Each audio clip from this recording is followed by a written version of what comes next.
symbol. So those are the various symbols we combinations we saw. Okay. Now we need to see try with multiple catch. Try with multiple catch. Okay. Let's say this is what let me I'll name it as a arithmetic exception. Arithmetic exception. If not, then I'll name it as a runtime exception and then exception. Okay. So now what is this? Single try with multiple catch block. Single try with multiple catch block. बरोबर? Okay. Now we need to understand. We know that with a single try we can use multiple catch block. Now we need to understand what is the exception class, what exception classes we can use in this catch block and why exactly it is. See, if I use same exception class at this point and if I use runtime exception here, it is giving me error.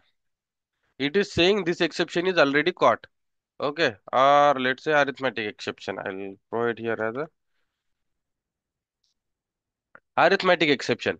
पहा हा काय म्हणतोय की arithmetic runtime exception unable to because it is already handled by catch block for exception.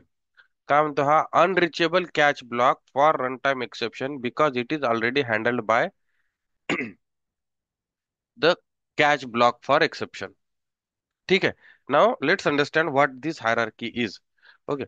Now what do we need to do whenever we saw that? Okay, just a second. Now now we saw one hierarchy, right? Exception hierarchy. Why is it?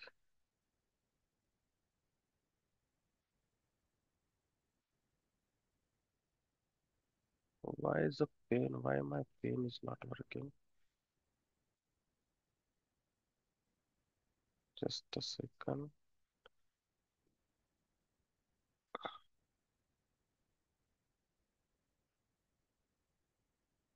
Oh, okay. Now we saw exception hierarchy, right?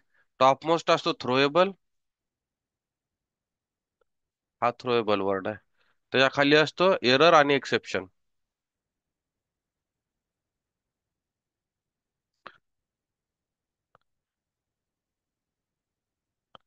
Exception आणि समजा हा error. Okay, ठीक आहे. तर ज्यावेळेस आपले multiple catch blocks असतात, ज्यावेळेस आपल्याकडे multiple catch block when we have multiple catch blocks, in that case we need to the hierarchy of these exceptions which we need to follow is that सगळ्यात जो पहिला कॅच ब्लॉक असतो ना, सगळ्यात जो पहिला कॅच ब्लॉक असतो ना, त्याच्यामध्ये सगळ्यात शेवटचा चाइल्ड क्लास आपण पहिल्यांदा यूज करणार. आणि का यूज करणार हे सांगतो तुम्हाला. समजा या लाईनला कोणतं एक्सेप्शन येणार आहे आपल्याला? Arithmetic exception divide by zero. बरोबर. Arithmetic exception divide by zero. Correct. Arithmetic exception divide by zero. Where is exception hierarchy? Right, guys? Everyone, we know that at this line we are getting arithmetic exception divided by zero. Arithmetic exception divided by zero. Okay, just a second.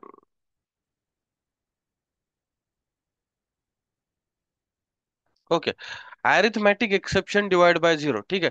Arithmetic exception हे कोणतं run time exception आहे, कारण आपण run केल्यानंतर आपल्याला सापडतंय. तर समजा exception क्लासचा एक चाइल्ड क्लास आहे रन टाइम एक्सेप्शन. ट्राय करा याला समजायला. ठीक आहे. रन टाइम एक्सेप्शन हा चाइल्ड क्लास आहे. या चाइल्ड क्लासचे अजून चाइल्ड क्लास आहेत. त्यातला एक आहे पहिला अरिथमॅटिक एक्सेप्शन. काय हा? Arithmetic exception. ओके. नाव मला याच्यात हायरार्की सांगा आता. हा चाइल्ड क्लास आहे, याचा हा पॅरेंट क्लास आहे आणि याचा हा पॅरेंट क्लास आहे. बरोबर. मला सांगा आता याच्यात सगळ्यात टॉप, सगळ्यात शेवटचा चाइल्ड क्लास कोणता आहे?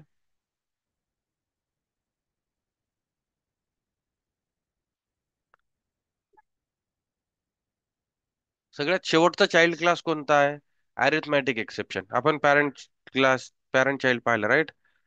आणि याचा पॅरेंट कोण आहे? Run time exception. याचा पॅरेंट कोण आहे? Exception class. याचा पॅरेंट कोण आहे? थ्रोएबल. बरोबर. आणि थ्रोएबलचा पॅरेंट ऑब्जेक्ट. बरोबर. हे आठवतंय तुम्हाला? इनहेरिटन्स.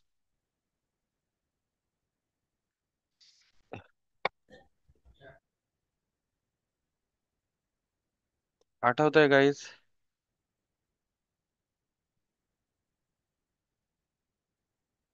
सी. हो सर. इथं, राईट, इथं हा तुमचा अरिथमॅटिक एक्सेप्शन क्लास आहे. हा सगळ्यात शेवटी आहे अरिथमॅटिक एक्सेप्शन. याचा पॅरेंट इथं कोण सांगितलं मी तुम्हाला? रन टाइम एक्सेप्शन क्लास आहे, जो की हा वाला. ठीक आहे. हा झाला run time exception class. Run time एक्सेप्शनचा पॅरेंट क्लास कोण आहे? Exception class. एक्सेप्शनचा पॅरेंट क्लास थ्रोएबल क्लास. ठीक आहे. म्हणजे हा सगळ्यात शेवटचा चाइल्ड झाला. याच्याकडे सगळ्यात जास्त प्रॉपर्टीज असणार, सगळ्यात जास्त हा रिच राहणार. ठीक आहे. तर ज्यावेळेस आपण ट्रायच्या सोबत मल्टिपल कॅच ब्लॉक्स लिहितो, ज्यावेळेस आपण ट्रायच्या सोबत मल्टिपल कॅच ब्लॉक लिहितो ना, तर आपल्याला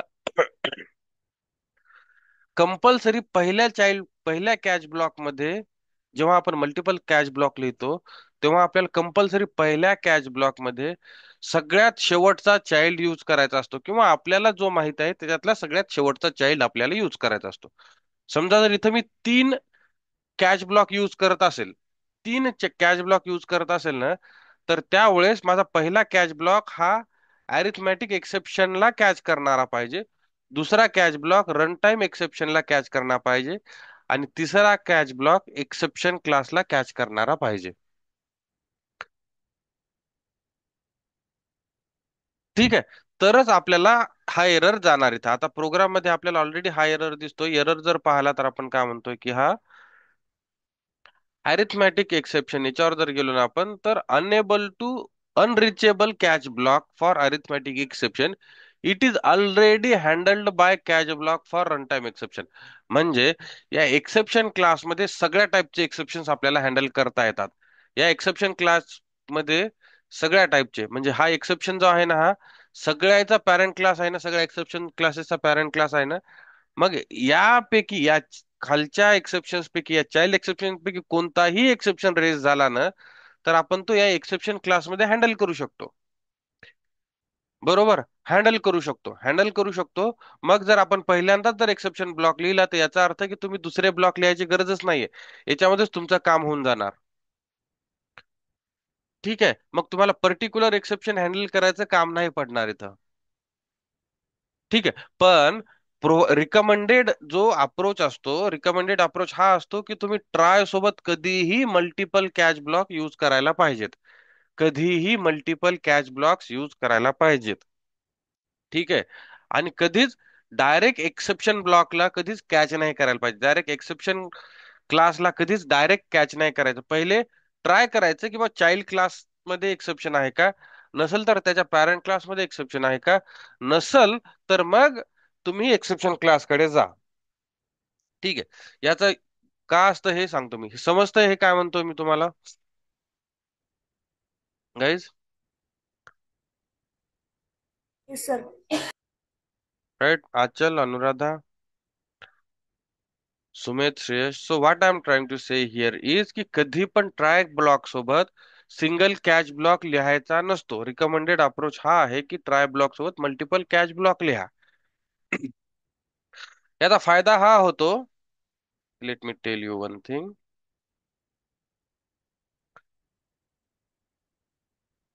C, this is very important and interesting topic. Okay. जर तुम्हाला बिंग अ फ्रेशर किंवा एखाद्या वर्षाचा, 2 वर्षाचा एक्सपिरियन्स वाले जर तुम्ही हे एक्सप्लेन करू शकाल ना, तर it will make an impression.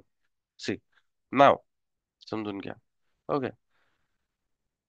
मी म्हणतोय चाइल्ड ब्लॉक कधी पहिल्या कॅच ब्लॉक मध्ये चाइल्ड क्लास चाइल्ड एक्सेप्शनचा ऑब्जेक्ट होल्ड करायला पाहिजे. कधीही चाइल्ड एक्सेप्शनचा ऑब्जेक्ट होल्ड करायला पाहिजे. ओके.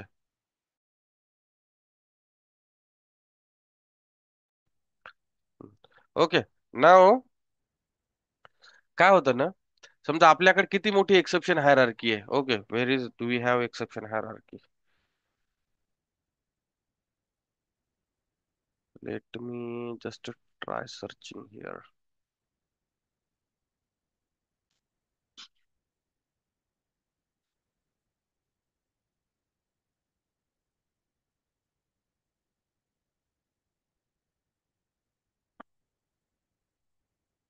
C,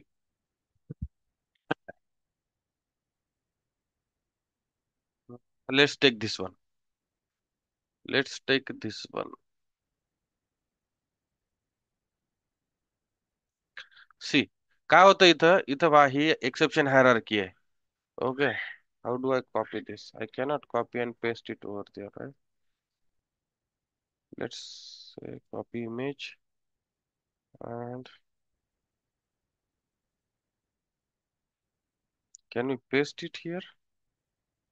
No. Okay, ठीक आहे. So what is happening? ही जी एक्सेप्शन हायरार्की आहे याच्यात, दिस वन, ठीक आहे. आता याच्यात बघा, टॉप मोस्ट चाइल्ड कोण आहे याच्यात? एकदम एंड वाला चाइल्ड कोण आहे? सी, ऑब्जेक्ट झाला, थ्रोएबल झाला, एक्सेप्शन झाला. एक्सेप्शनचा run time exception, run time हे रन टाइम एक्सेप्शनची हायरार्की आहे. ठीक आहे. रन टाइम एक्सेप्शन मध्ये इथं कुठे आहे तुमचा अरिथमॅटिक एक्सेप्शन? अरिथमॅटिक एक्सेप्शन मध्ये हा चाइल्ड क्लास झाला, याचा पॅरेंट क्लास झाला रन टाइम एक्सेप्शन, याचा पॅरेंट क्लास झाला हा एक्सेप्शन. मग जर तुम्ही समजा समजा आपण जर मल्टिपल कॅच ब्लॉक लिहित नाहीये तिथं, जर आपण मल्टिपल कॅच ब्लॉक लिहित नाहीयेत, जर आपण मल्टिपल कॅच ब्लॉक लिहित नाहीयेत, and let me execute this example for you guys first. If we are not using multiple catch block आणि आपण डायरेक्ट एक्सेप्शन क्लास मध्ये हा आपला एक्सेप्शन कॅच केला आणि याला आपण रन करतोय, तर एक मिनिट मी काय करतोय आता, प्रिंट स्टॅक ट्रेस करणार. ई डॉट प्रिंट स्टॅक, एक एक्सेप्शन प्रिंट करायचे. ह्या मेथड्स पण आपण पाहणार आहोत एक्सेप्शन क्लास मध्ये काय काय मेथड आहेत त्या. सी, काय झालं इथं, आपली ही लाईन एक्झिक्यूट झाली, याच्यावर एक्सेप्शन आहे, कॅच ब्लॉक मध्ये गेलो, कॅच ब्लॉक मध्ये प्रिंट स्टॅक ट्रेस म्हणजे हे सगळे एक्सेप्शनचे डिटेल्स प्रिंट करा असं म्हणणं आहे या मेथडचं. ठीक आहे. आणि नंतर आपला get message divide by zero आणि do not divide by zero एवढं प्रिंट झालं. तर आता let's be vocal, okay, and tell me one whatever the question I ask, just answer those questions. You do not just keep quiet. Okay. Now tell me one thing. आपण या लाईनला कोणतं exception raise झालं आपल्याला? Arithmetic exception, बरोबर? Yes, no? Sir. Okay. Sorry guys.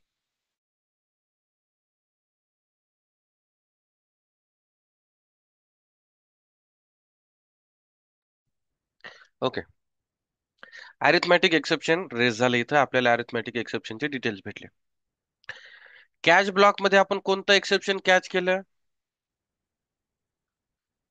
Exception class, exception. बरोबर. Print stack trace या मेथडनं कोणत्या एक्सेप्शनचे डिटेल्स दिले आपल्याला?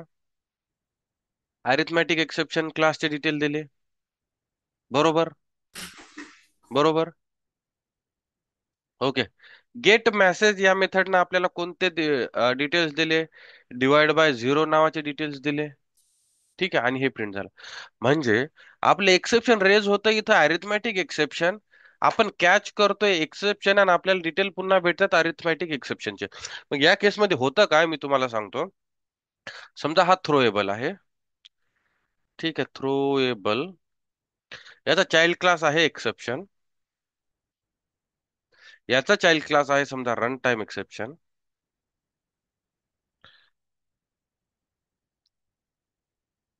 आणि याचा चाइल्ड क्लास आहे समजा, याचे याचे डिटेल्स आहेत आपल्याकडे divide by zero. By zero. ठीक आहे. इथपर्यंत ठीक आहे. मग जेव्हा आपण काय करतो, ट्राय ब्लॉक मध्ये जे काही एक्सेप्शन रेज झालं, सेम एक्सेप्शन त्या एक्सेप्शन साठी आपण कॅच ब्लॉक मध्ये जेव्हा एक्सेप्शन क्लास लिहितो ना, तर या एक्सेप्शनच्या खाली किती खूप सारे क्लासेस आहेत, राईट? किंवा रन टाइम एक्सेप्शनच्या खाली खूप सारे क्लासेस आहेत. मग काय करतं हे, म्हणते की यार ठीक आहे, कोणीतरी काय करतंय, एखादं एक्सेप्शन इथे हँडल करायला ट्राय करतंय. Someone is trying to handle this exception. Okay. आणि कशामध्ये हँडल करते, कॅच ब्लॉक कॅच एक्सेप्शन क्लासमध्ये हँडल करते. ठीक आहे म्हणते. पण एक्सेप्शन इथं रेज झालंय अरिथमेटिक एक्सेप्शन. हे एक्सेप्शन क्लास काय म्हणतो, हा कॅच वाला ब्लॉक काय म्हणतो, यार इथं तर अरिथमेटिक एक्सेप्शन आलं आणि यानं मला बोलवलं, म्हणजे डायरेक्ट या एक्सेप्शनला बोलवलं. तर आता मी काय करतो, पाहतो, म्हणते की माझा नेमका याच्यामध्ये तर खूप सारे चाइल्ड क्लास पाहिलेत आपण. ठीक आहे. याच्यामध्ये खूप सारे चाइल्ड क्लास पाहिलेत. आता इथं लिहिलंय त्यांनी अरिथमॅटिक एक्सेप्शन पहिल्यांदा, बट नॉट नेसेसरी की इथून पण चालू होऊ शकतं. लेट्स से की खालून चालू झालं, सिक्युरिटी एक्सेप्शन पासून चालू होतोय तुमचा फ्लो. ठीक आहे, लेट्स से की सिक्युरिटी एक्सेप्शन पासून फ्लो होतो चालू. मग मग समजा आता सिक्युरिटी एक्सेप्शन पासून किती एक्सेप्शन आहेत, सिक्युरिटी नल पॉइंटर, नेटिव्ह अरे इंडेक्स, ब्ला ब्ला ब्ला, असे एवढे एक्सेप्शन आहेत. आणि नंतर अरे इन अरिथमॅटिक एक्सेप्शन आहे.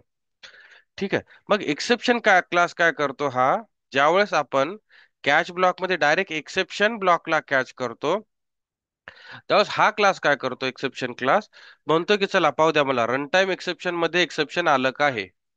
ठीक आहे. हा काय करतो, स्कॅन करतो.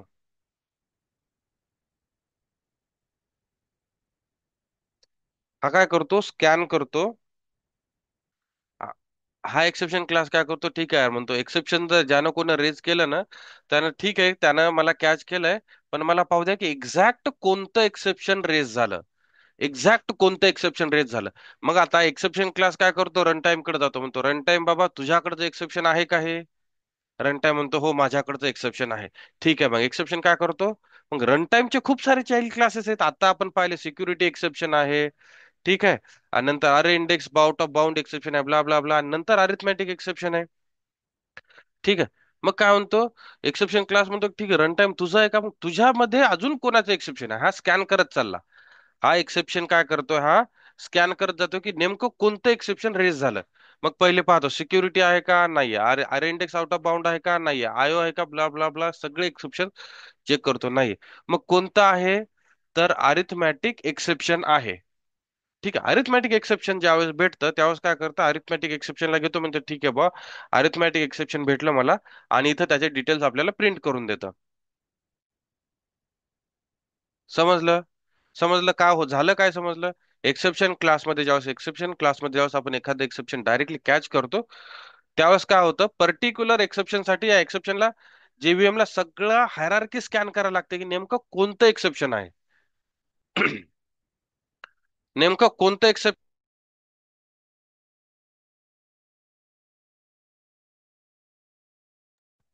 ओके. ओके. नेमकं कोणतं एक्सेप्शन हँडल करायला, नेमकं कोणतं एक्सेप्शन कॅच करायचं, या एक्सेप्शनला माहित नाही, म्हणून हा काय करतो, जेव्हीएम काय करतो, सगळी एक्सेप्शन हायरार्की स्कॅन करतं. आणि ही जी हायरार्की आहे ना, सॉरी, एवढीच नाहीये, याच्यापेक्षा अजून खूप सारे एक्सेप्शन क्लासेस आहेत जे आपण इथं प्रिंट नाहीत केले, किंवा जे यांनी प्रिंट नाहीत केलेत. ओके. खूप सारे एक्सेप्शन्स आहेत जे इनबिल्ट एक्सेप्शन म्हणतात, इनबिल्ट एक्सेप्शन्स आहेत. तर त्या एक्सेप्शनला हँडल करण्यासाठी किंवा त्या एक्सेप्शनचे पर्टिक्युलर डिटेल देण्यासाठी तुम्हाला काय करायचं, सगळी एक्सेप्शन हायरार्की स्कॅन करायला लागते. केव्हा, जेव्हा तुम्ही कॅच ब्लॉक मध्ये फक्त एक्सेप्शन्स लिहिता, फक्त एक्सेप्शन लिहिता. ठीक आहे. On the other hand on the other hand जर तुम्ही कॅच ब्लॉक मध्ये फक्त एक्सेप्शन न लिहिता, जर इथं तुम्हाला माहिती आहे की इथं हे मॅथमॅटिक्सचं काहीतरी चालू आहे आपलं, मॅथमॅटिक्सचं काहीतरी चालू आहे आपलं, आणि जर तुम्ही इथं डायरेक्ट एक्सेप्शन न देता, इथं जर तुम्ही डायरेक्ट अरिथमॅटिक समजा डायरेक्ट लेट से हा अरिथमॅटिक एक्सेप्शन दिलं.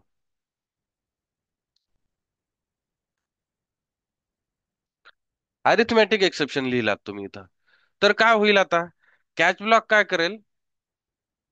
काय what this catch block will do? Catch block म्हणेल की अच्छा चलो एक्सेप्शन रेज झालं इथं. कॅच ब्लॉक म्हणेल की चला एक्सेप्शन रेज झालंय. ठीक आहे. कोणतं एक्सेप्शन पहिल्यांदा म्हणतो? पहिला हा फर्स्ट कॅच ब्लॉक आहे, तर हा वाला फर्स्ट टाइम पहिल्यांदा एक्झिक्यूट होईल. आणि म्हणाल की हा कोणतं एक्सेप्शन कॅच केलं? Arithmetic exception. मग काय करेल ते जेव्हीएम काय करेल? या एक्सेप्शन हायरार्की मध्ये डायरेक्ट अरिथमॅटिक एक्सेप्शनला येईल. डायरेक्ट अरिथमॅटिक एक्सेप्शनला येईल. मग अरिथमॅटिक एक्सेप्शन, मग एक्सेप्शन क्लासमध्ये अजून आपल्याला माहिती आहे आयओ एक्सेप्शन पण होते इकडं. बरोबर, हायरार्की मध्ये आयओ एक्सेप्शन्स पण होते. एक्सेप्शनचे दोन चाइल्ड क्लासेस आहेत, चेक एक्सेप्शन, अनचेक एक्सेप्शन. ठीक आहे. अनचेक एक्सेप्शन मध्ये run time exception, check exception मध्ये IO exception, file not found exception जे आपण पाहिलं होतं ते वाले. तर ज्यावेळेस आपण एक्सेप्शन क्लासला कॅच करतो त्यावेळेस हे सगळे एक्सेप्शन स्कॅन होतात. पण ज्यावेळेस आपण फक्त पर्टिक्युलर एका क्लासला कॅच करतो त्यावेळेस ज्यावेळेस अरिथमॅटिक एक्सेप्शनला मी कॅच करतोय त्यावेळेस फक्त डायरेक्ट काय करणार जेव्हीएम या एक्सेप्शनला स्किप मारणार, इथं जाणारच नाही. ठीक आहे, इथं जाणार नाही म्हणजे हा वाला पार्ट तुमचा स्किप झाला. ठीक आहे. तो काय करेल? डायरेक्ट लँड करेल रन टाइम एक्सेप्शन, म्हणेल की बा चला रन टाइम एक्सेप्शन मध्ये एखादा क्लास आहे का जो आमचं एक्सेप्शन हँडल करू शकतो. मग रन टाइम एक्सेप्शन मध्ये खाली जाईल तो आणि हे सगळे स्कॅन करेल आणि अरिथमॅटिक एक्सेप्शन भेटेल त्याला. तर ते इथूनच आपल्याला हे डिटेल्स प्रोव्हाइड करेल. इथूनच हे डिटेल्स प्रोव्हाइड करेल. म्हणजे अगोदरच्या केसमध्ये ज्यावेळेस आपण डायरेक्ट एक्सेप्शन क्लासला यूज करत होतो, कॅच करत होतो, त्यावेळेस सगळी हायरार्की स्कॅन केल्यानंतर आपल्याला अरिथमॅटिक एक्सेप्शन भेटत होतं. पण तर त्यावेळेस समजा लेट्स की एक्सेप्शन कॅच मध्ये एक्सेप्शनला जर डायरेक्ट या कॅच ब्लॉक मध्ये जर आपण हँडल केलं आणि याच्यामध्ये जर आपल्याला 10 सेकंद लागत असतील एक्सेप्शन हँडल करायला, फॉर एक्झाम्पल, एवढा वेळ लागत नसतो. 10 सेकंद जर लागत असतील आपल्याला हे एक्सेप्शन हँडल करायला, कारण आपल्याला पूर्ण run time exception, check exception, uncheck exception हे सगळे एक्सेप्शन स्कॅन करून आपलं स्वतःच एक्सेप्शनचे डिटेल्स भेटणार होते आपल्याला. बरोबर. त्यावेळेस 10 सेकंद लागत होते. तर आता डायरेक्ट रन टाइम एक्सेप्शनला जम्प करून अरिथमॅटिक एक्सेप्शन पाहायला समजा 5 सेकंद लागतायत. ठीक आहे. म्हणजे कोणतं फास्टर आहे? डायरेक्ट चाइल्ड क्लासला कॅच करणं इज अ फास्टर. सर. समजतंय राईट मी काय बडबड करतोय? Anuradha, Yes, sir. Achal, Pallavi, sir. Paresh, Sumit. Okay. Now, now this is child class which we are catching and this child class is saving our time. म्हणजे particular आपण त्या क्लासला जाऊन तिथून एक्सेप्शन हँडल करणार ना. बरोबर, अरिथमॅटिक क्लासला. तर म्हणून असा रिकमेंडेड अप्रोच असतो की तुम्ही काय करा, तुम्ही पहिल्यांदा जो पॉसिबल चाइल्ड क्लास आहे, तुम्हाला मान्य आहे की एक्झॅक्ट चाइल्ड क्लास माहित नसणार, की एक्झॅक्ट कोणतं एक्सेप्शन आहे हे माहित नसणार तुम्हाला. पण तुम्ही काय करा त्या केसमध्ये पॉसिबल चाइल्ड क्लासला कॅच करा. तुम्ही काय करा? पॉसिबल चाइल्ड क्लासला कॅच करा. पॉसिबल या केसमध्ये आपल्याला वाटतंय की बुवा आपण काहीतरी नंबर सोबत काम करायलो, म्हणजे गणिताचं काम करायलो, म्हणून आपण अरिथमॅटिक एक्सेप्शन लिहा. त्याच्यानंतर तो काय म्हणतो, चला ठीक आहे बा, हे जर नसेल ना तर मग याचा पॅरेंट क्लास ट्राय करा. अरिथमॅटिक एक्सेप्शनचा पॅरेंट क्लास कोण आहे? हा आहे अरिथमॅटिक एक्सेप्शन. याचा पॅरेंट क्लास आहे रन टाइम एक्सेप्शन. मग इथं आपण रन टाइम एक्सेप्शन करायचं. समजा जर प्रॉपर जर अरिथमॅटिक नसला आणि जर सिक्युरिटी एक्सेप्शन असता तर काय होणार? या अरिथमॅटिक मध्ये जाणार नाही आणि सिक्युरिटी मध्ये या ब्लॉक मध्ये जाणार, इथं जर रन टाइम एक्सेप्शन लिहिलं आपण तर. ठीक आहे. आणि हा एक्सेप्शन ब्लॉक एक्झिक्यूट होणार, म्हणजे पर्टिक्युलर जाणार. समजा याच्यातही जर हा नसला अरिथमॅटिक, समजा सिक्युरिटी रन टाइम नसला, आपल्याला आपण पाहिलं रन टाइम हायरार्की मध्ये नाहीच आहे, काहीतरी हा आहे. कोणता आहे?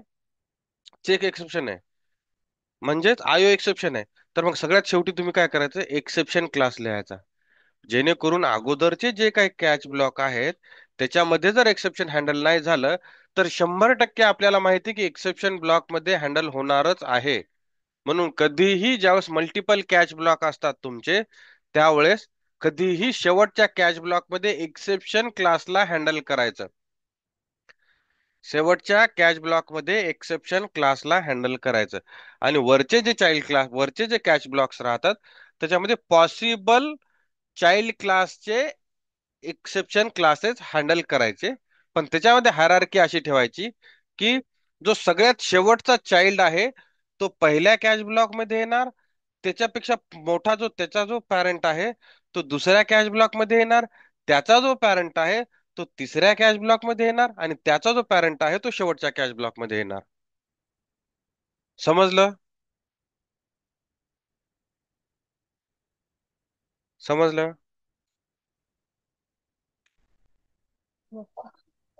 Right, everyone got this?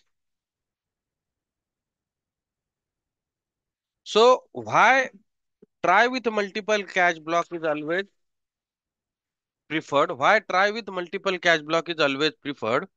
Because to save time. ठीक आहे, टू सेव्ह टाइम. ज्यावेळेस आपण प्रॉपर एक्सेप्शन क्लासलाच जर इथं पहिल्यांदा आपण जर इथं हँडल करणार असेल, तर आपल्याला सगळी एक्सेप्शन हायरार्की स्कॅन करून अरिथमेटिक एक्सेप्शनचे डिटेल्स भेटणार. सगळी एक्सेप्शन हायरार्की स्कॅन करायला लागणार. ठीक आहे. जर आपण अरिथमॅटिकला जर पहिल्यांदा घेतलं, तर एक्सेप्शन हायरार्की मध्ये इथं कुठंतरी अरिथमॅटिक आहे आणि याच्यामध्ये भरपूर एक्सेप्शन्स आहेत.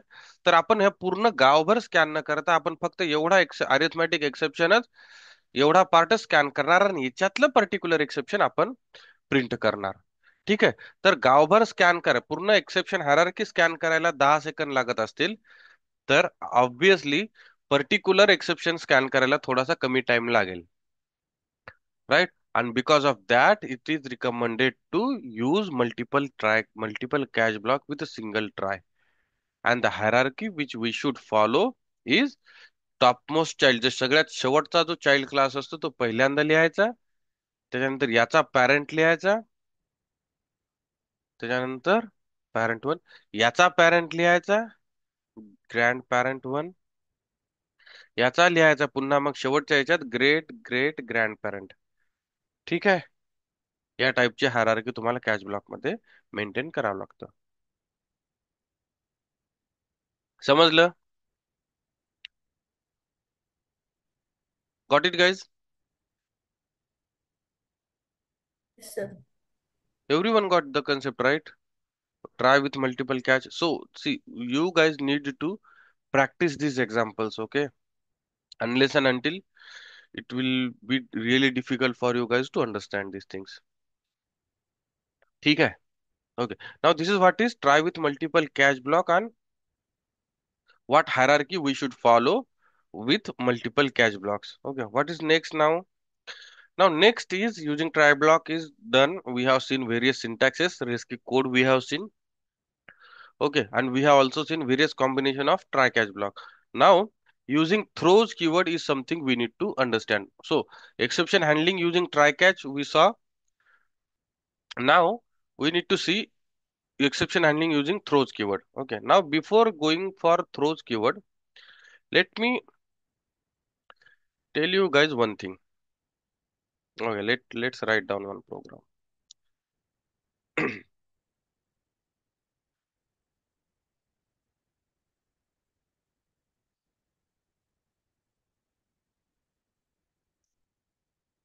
Exception hierarchy. Let me try. Let me create one. Inside a handle only, I'll create one class, and the class is method flow. Method flow एक क्लासचं नाव देतोय मी. ठीक आहे. याच्यामध्ये एक m1 मेथड आहे. ठीक आहे. m1 मेथड मध्ये मी काय प्रिंट करतोय? System dot out dot println m1. या मेथडचा रिटर्न टाइप आहे void. त्याच्यानंतर m2 मेथड आहे. या मेथड मध्ये मी प्रिंट करतोय m2. त्याच्यानंतर M3 M4 मेथड आहे. M3 M4. ठीक आहे. Let's okay, M3 M4 method आहे. आणि नंतर आहे सॉरी मेन मेथड. आता M1 मेथड जी आहे ही M2 मेथड मध्ये call व्हायली.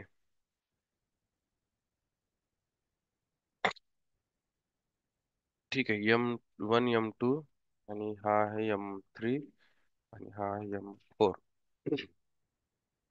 M1 method M2 method मध्ये कॉल झाली. आता M2 मेथड मी M3 मेथड मध्ये कॉल करतोय.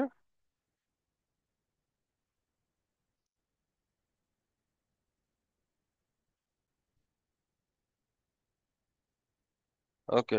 आणि M3 मेथडला M4 मेथड मध्ये मी कॉल करतोय. M3 मेथडला M4 मेथड मध्ये आणि M4 मेथडला आपण सिम्पली इथं प्रिंट करतोय. ठीक आहे. आणि याला प्रिंट करण्यासाठी आपण काय करणार, मेथड फ्लोचा एक ऑब्जेक्ट क्रिएट करणार. Method flow M is equal to new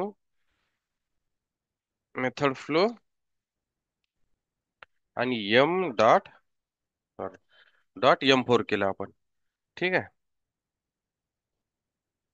समजतंय काय करतोय? काहीच नाही करतोय. मी M1 मेथड एक सिंपल मेथड त्याच्यामध्ये M1 प्रिंट करतोय. M2 मेथड क्रिएट केली त्याच्यामध्ये M1 मेथडला कॉल केलं. M3 मेथड क्रिएट केली त्यामध्ये M2 मेथडला कॉल केलं. M4 मेथड क्रिएट केली त्यामध्ये M3 मेथडला कॉल केलं. आणि सगळ्यात शेवटी मेन मेथड मध्ये M4 मेथड कॉल करणार मी. ठीक आहे. मेन मेथडला कॉल करणार मी, सॉरी M4 मेथडला कॉल करणार. मग आता इथं हायरार्की मध्ये पहा काय होणार. सगळ्यात पहिले कोणती मेथड कॉल होणार? सगळ्यात पहिले कोणती मेथड कॉल होणार? Yes tell me. M4 होईल सर. M4 कॉल होईल सगळ्यात पहिले. करेक्ट आहे. मग M4 जर कॉल झाली, ओके, तर M4 मेथड सगळ्यात पहिल्यांदा M4 मेथड कॉल होणार, राईट. M4 कॉल झाल्यावर काय होणार, या M4 मेथडचं एक्झिक्युशन स्टार्ट होणार. बरोबर. मग M4 मेथड मध्ये पहिल्या लाईनला काय लिहिलं आपण? M3 मेथडला कॉल करतोय. मग हे M4 प्रिंट करायच्या अगोदर काय करणार, ते M3 मेथडला कॉल करणार, म्हणजे M3 मेथडचं एक्झिक्युशन चालू होणार. ठीक आहे. M3 मेथड मध्ये आपण काय करतोय, M2 ला कॉल करतोय, म्हणजे M2 मेथडचा अगोदर एक्झिक्युशन होणार, मग M3 मेथड कॉल होणार. म्हणजे इथून M3 ला जाणार, सॉरी M2 ला जाणार. M2 मेथड मध्ये M1 चं एक्झिक्युशन आपण M1 ला कॉल करतोय. मग इथं काय होणार, पहिल्यांदा M1 मेथड कॉल होणार. ठीक आहे. आता M1 मेथड मध्ये आपण कशाला कॉल करतोय का? Are we calling any method inside M1? No. No, right. म्हणून काय होईल, तुमचं M1 मेथडचं एक्झिक्युशन कम्प्लीट होईल इथं. मग इथं येईल ही लाईनला M1 ला प्रिंट करेल तुम्हाला स्क्रीनवर. ठीक आहे. इथे M1 ला प्रिंट करेल आणि याचं एक्झिक्युशन संपल्यावर पुन्हा काय करेल, M2 मध्ये, M2 मधून जो कॉल गेला होता आपल्याला, तर M2 मध्ये येणार की बाबा ठीक आहे, M1 चा माझं एक्झिक्युशन सक्सेसफुल झालं, आता तू तुझा उरलेला कोड एक्झिक्यूट कर. म्हणून इथं काय होणार तुम्हाला, मग M2 जसं M1 चं एक्झिक्युशन कम्प्लीट होईल तसं M2 मध्ये येणार. M2 मध्ये म्हणणार की हा M1 कम्प्लीट झाला, आता उरलेला कोड माझा एक्झिक्यूट होणार. तसं M2 it will execute M2, which is remaining code from this M2 method. Okay, and it will print M2. Then it will go to the M3 and it will say, okay, M2's execution is finished, done. Now execute the remaining code from your M3 method. So from M3, remaining code is M3. Okay, and then again after M3's execution is finished or done, it will again go back to the M4 method and it will say, okay, you M4 method you have called, okay, from this to this, from this to this, and from this to this. And M4 method it will say, hey M4 method, you called M3 and now M3's execution is finished.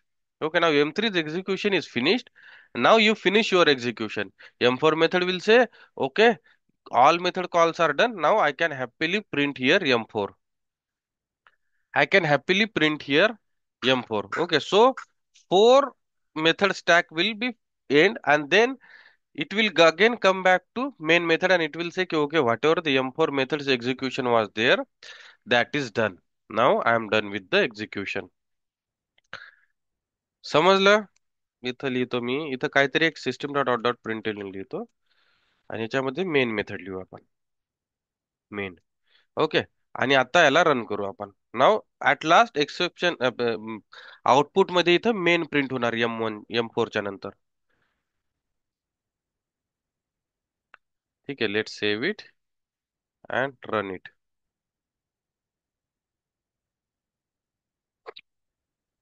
C, पहा output मध्ये काय दिसलं आपल्याला, बरोबर आलं. M1 M2 M3 M4 आणि शेवटी main. कारण मेन मेथड मधनं M4 कॉल केली होती. M4 चं एक्झिक्युशन झाल्यावर आपलं जे एक्झिक्युशन आहे ते मेन पासून सुरू होतं, मेन पर्यंत संपत. ठीक आहे. मग मेन मेथड मध्ये जो कोड होता M4 कॉल होता, त्यातलं सगळं एक्झिक्युशन आपण संपवलं आणि शेवटी मेन मेथड मध्ये जो कोड उरलेला होता ना, तो कोड तुमचा संपला आणि त्याच्यानंतर तुमच्या प्रोग्रामचं सगळं एक्झिक्युशन डन झालं. म्हणून तुम्हाला आउटपुट काय भेटलं, तर M1 M2 M3 M4 आणि मेन. हे समजलं तुम्हाला फ्लो हा, how this method calls is happening. Achal, got it?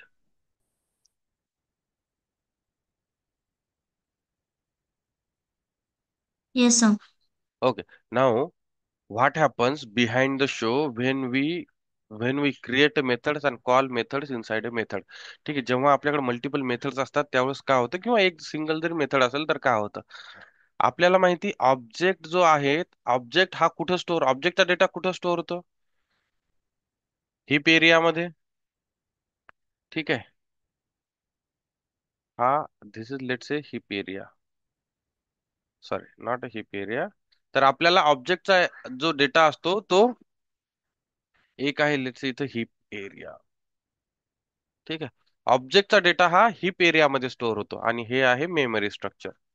समजा हे काय मेमरी आहे, तर ऑब्जेक्टचा डेटा जो आहे हा हिप एरियामध्ये स्टोअर होतो. हिप एरियामध्ये आपल्याला माहिती आहे ऑब्जेक्ट क्रिएट होतात. नंतर हिप एरियामध्ये SCP असते, स्ट्रिंग कॉन्स्टंट पूल पण आहे, त्याच्यामध्ये स्ट्रिंग क्लासचे ऑब्जेक्ट स्टोअर होतात आणि ब्ला ब्ला ब्ला. मेथडचा डेटा कुठं स्टोअर होतो, मेथडचा डेटा कुठं स्टोअर होतो, मेथडचा डेटा कुठं स्टोअर होतो, तर मेथडचा डेटा स्टोअर होतो मेथड स्टॅक मध्ये. मेथड स्टॅक मध्ये, स्टॅक नावाचा डेटा स्ट्रक्चर आहे, तर मेथड स्टॅक मध्ये हा डेटा सगळा स्टोअर होतो, हा डेटा सगळा स्टोअर होतो. ठीक आहे. स्टॅकचं माहिती, स्टॅकचं वर्किंग माहिती कोणाला, स्टॅक म्हणजे तुमचा एक डब्बा असतो. ठीक आहे. त्याच्यामध्ये जो पहिल्यांदा जे आयटम तुम्ही आतमध्ये टाकता ना, समजा लेट्स से हा तुमचा पोळी डब्बा आहे, व्हॉट एव्हर डब्बा आहे. जर समजा पोळी डब्बा आहे, तर पहिली जी पोळी टाकल ना आपण या डब्यात, ती पोळीची डब्बे सगळ्यात खाली राहणार. त्यानंतर दुसरी जी पोळी टाकल ती त्याच्यापेक्षा वर राहणार. तिसरी टाकल ती वर राहणार. चौथी टाकल ती वर राहणार. So first in, okay, what is stack, first in last out.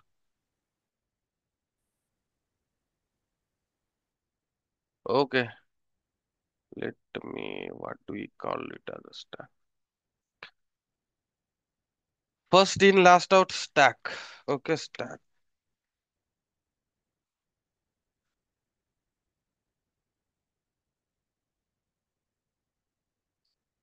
Right.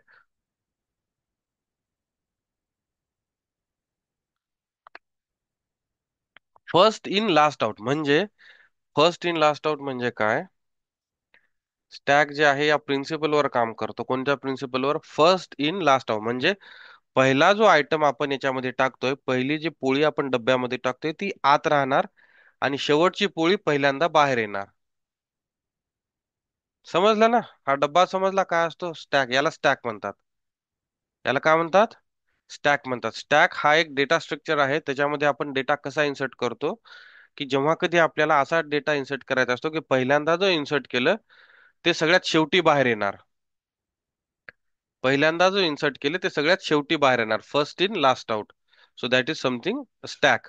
ठीक आहे.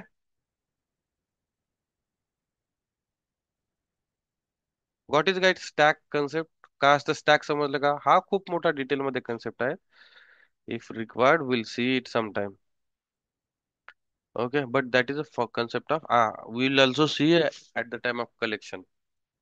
ठीक आहे. स्टॅक असतो फर्स्ट इन लास्ट आउट म्हणजे पहिल्यांदा जो एंट्री आपण एंटर केलीये ती एंट्री लास्टला आउट होणार, लास्टला बाहेर येणार. ठीक आहे. तर समजा हा तुमचा स्टॅक मेमरी एरिया आहे.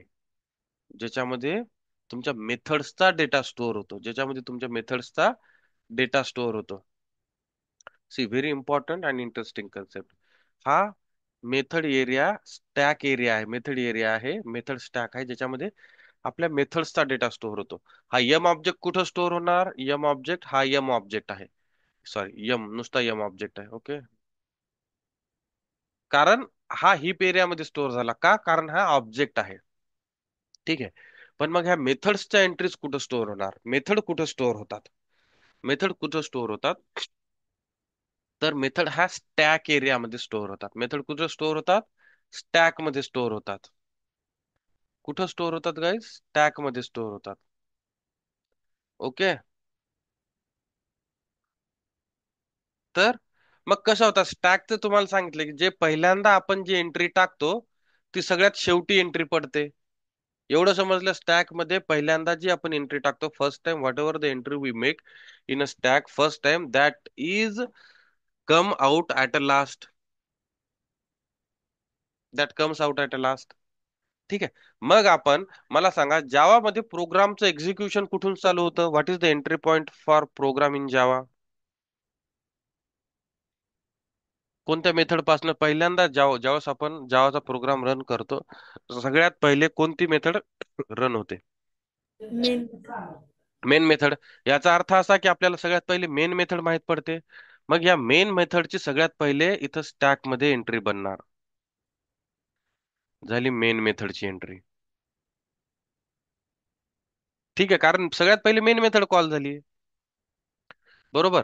त्याच्यानंतर आपण या क्लासमध्ये या मेन मेथड मध्ये गेलो, मग आता मेन मेथड एक्झिक्युशन चालू होणार. मेन मेथडचं एक्झिक्युशन चालू झाल्यावर इथं कोणती एंट्री भेटली आपल्याला? M4 मेथडची. मग काय करणार? जशी आपल्याला M4 मेथडचा कॉल आला ना, तसा काय करणार ते या M4 मेथडला इथं या स्टॅक मध्ये ऍड करणार. ठीक आहे. मग M4 मेथडचं एक्झिक्युशन चालू करणार. M4 मेथडचं एक्झिक्युशन चालू केल्यावर काय झालं इथं? M3 मेथडचा कॉल भेटला. मग काय करणार ते? पहिले M3 मेथडचं एंट्री बनवणार इथं स्टॅक मध्ये, फक्त एंट्री बनवणार. ठीक आहे. M3 मेथडला कॉल केल्यावर M3 मेथड मध्ये M2 मेथडचा कॉल दिसतोय. मग हे काय करणार? M2 मेथडचा एंट्री बनवणार इथं. ओके. नाव M2 मेथडला कॉल केल्यानंतर M1 मेथडचा कॉल, M2 मेथडला जेव्हा एक्झिक्युशन केलं तर M2 मेथड मध्ये गेलं तर तिथे M1 मेथडचा कॉल दिसतोय. मग इथं काय करणार ते? M1 मेथडला कॉल करणार, याची एंट्री एक बनवणार. ठीक आहे. ह्या तुमच्या मेथड स्टॅक मध्ये तुमच्या जेवढा काही मेथडचा डेटा होता तो सगळा डेटा या मेथड स्टॅक मध्ये स्टोअर झाला.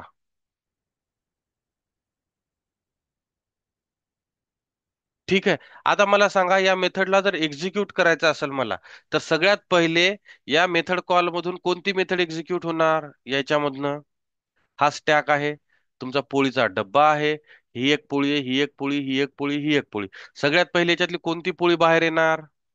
M1. M1. म्हणून आपल्याला इथं M1 चं एक्झिक्युशन पहिल्यांदा दिसतंय. M1 चं एक्झिक्युशन होणार, कम्प्लीट होणार. M1 मध्ये जे काही असेल ते M1 प्रिंट होणार. M1 ला आपण स्ट्राईक आउट करू इथून. ठीक आहे. मग आता M1 जर या डब्यातून निघली तर मग नेक्स्ट टाइमला, नेक्स्ट आयटरेशनला कोणती पोळी निघणार? कोणती मेथडचं एक्झिक्युशन होणार? M2 होणार. कारण इथं तर आता उडाली, M1 तर निघून गेली, आपण M1 पोळी काढली. ओके, M1 मेथडचं एक्झिक्युशन संपलं. आता मग डब्यामध्ये टॉपला कोणती मेथड आहे?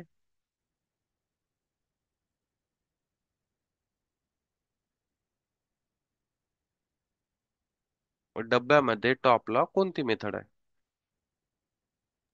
M2. Okay, let's not gate confuse here. M1 आणि M2 काढल्यानंतर M3 राहील ना सर? राईट. पण पहिल्यांदा आपण आता M1 काढली. ठीक आहे. आता M2 काढायची बाकी आहे. आता M2 टॉपला M2 आहे. राईट. मग आता समजा इथून M2 काढणार. M2 काढणार म्हणजे इथे M2 एक्झिक्युशन कम्प्लीट झालं. मग आता या डब्यामधनं दोन्ही पण या स्टॅक मधनं दोन्ही मेथडची एंट्री रिमूव्ह झाली. मग आता टॉपला कोणती आहे? M3 आहे, बरोबर. मी हो. इथे स्ट्राईक करतोय. मी ज्यावेळेस म्हणतोय ना आपण काढली किंवा एक्झिक्युशन संपलं, याचा अर्थ स्ट्राईक केला. याचा अर्थ की या दोन मेथड आता इथं नाही आहेत. इमॅजिन करा.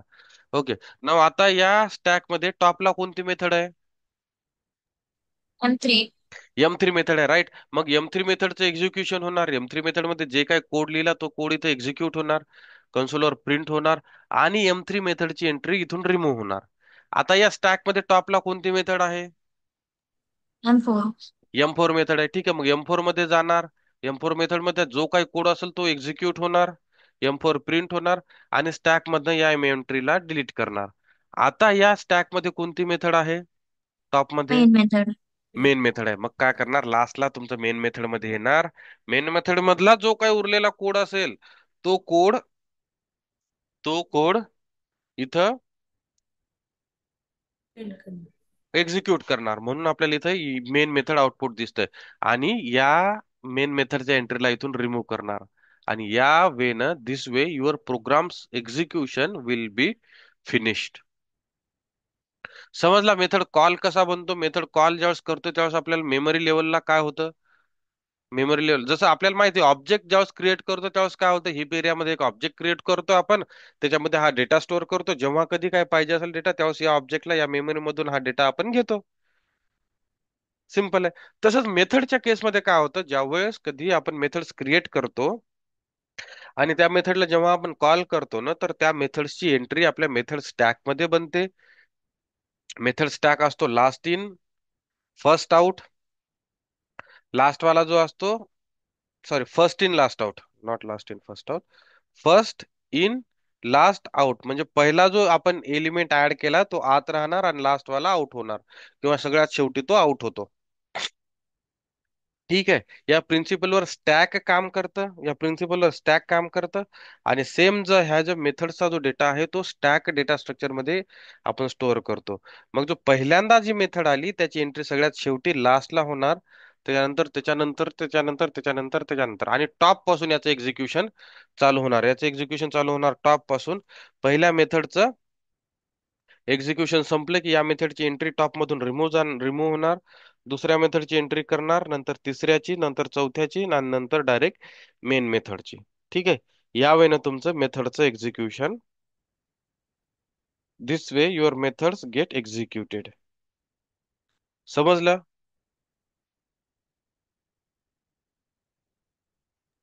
Yes, sir. Right? Okay, so this is how our method stack works, and this is how what are the various combination of try catch blocks we have seen. Okay, now tomorrow we'll see throw and throws keyword. Two keywords will finish tomorrow, because मी ही जी story सांगितली ना behind जे काही method स्टॅकचं, हे throws keyword साठी खूप कामाचं आहे. थ्रोज कीवर्ड जो आहे ना, याच्यासाठी आपल्याला अगोदर हे माहित पाहिजे, त्यानंतर थ्रोज कीवर्ड शिकू. आता उद्या थ्रोज हे आपल्याला हा फ्लो जर तुम्हाला समजला तर थ्रोज कीवर्ड आपलं मॅक्स 20 मिनिटाचं काम आहे. Okay, this is what important. This is what is the behind story for this throws keyword. Okay, so we'll stop here. We'll continue tomorrow. If you guys have any doubts, you guys can ask. Otherwise, see you tomorrow, guys. Bye bye.